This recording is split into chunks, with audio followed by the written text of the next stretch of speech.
Sports Illustrated allegedly used artificial intelligence to write articles and created fake bios and headshots of journalists to cover it up.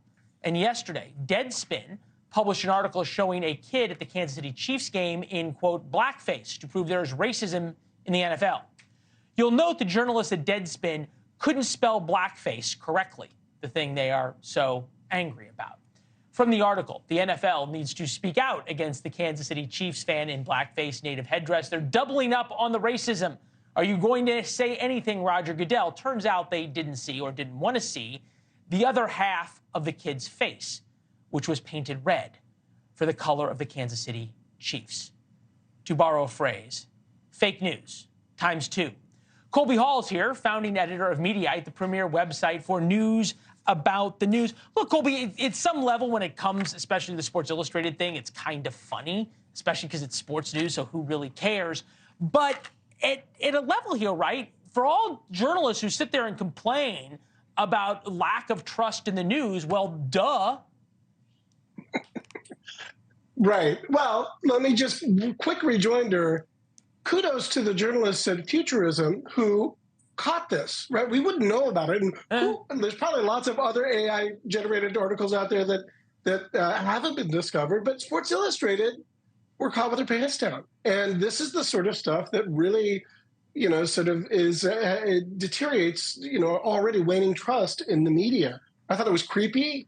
And I also think it's kind of sad because of this private equity firm that bought this August brand, Sports Illustrated, so desperate for revenue that they would pull this stunt. It just shows it's a sad time.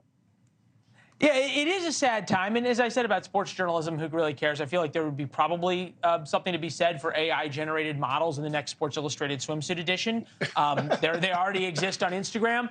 But it got me thinking, really, Colby, about how, for really important times, like a war breaking out in the Middle East, journalism and moral clarity is really important.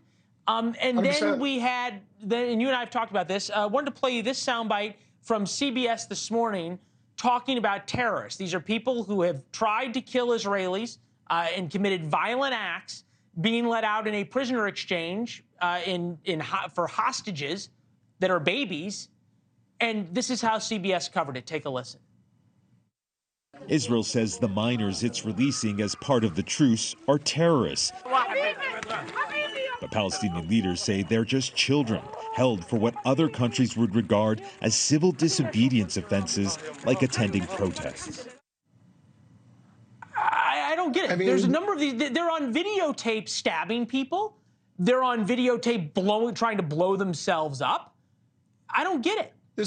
This weird sort of moral equivalency of the 3 Palestinians that were held in prison by Israel following the October 7th attacks, those atrocities, with innocent children and mothers and grandparents that were held hostage by Hamas. Like, the idea that you could equate those two as there's some sort of both sides that are equal is flatly absurd. We see it on far-left outlets. MSNBC is basically arguing that, sort of the Hamas doesn't want to keep hostages forever. Well, of course not. That's the whole point of hostages, is use them as negotiation. If you keep them forever, they're useless. So there is a real lack of moral clarity, especially with Israel-Hamas war right now and how it's being covered. Yeah, no, but I think about the release of you made the point about MSNBC that their viewers just don't want to hear about the bad things Palestinians have done because they're going to turn off. So MSNBC's made a business decision. I get it. It's cable news.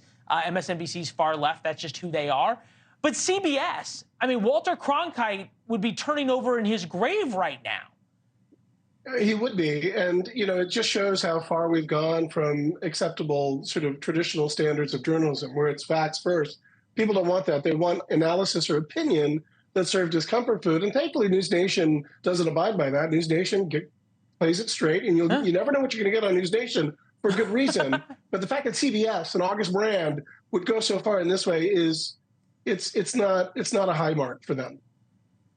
No, I think about what those quote unquote innocent teenagers did. It was not civil disobedience.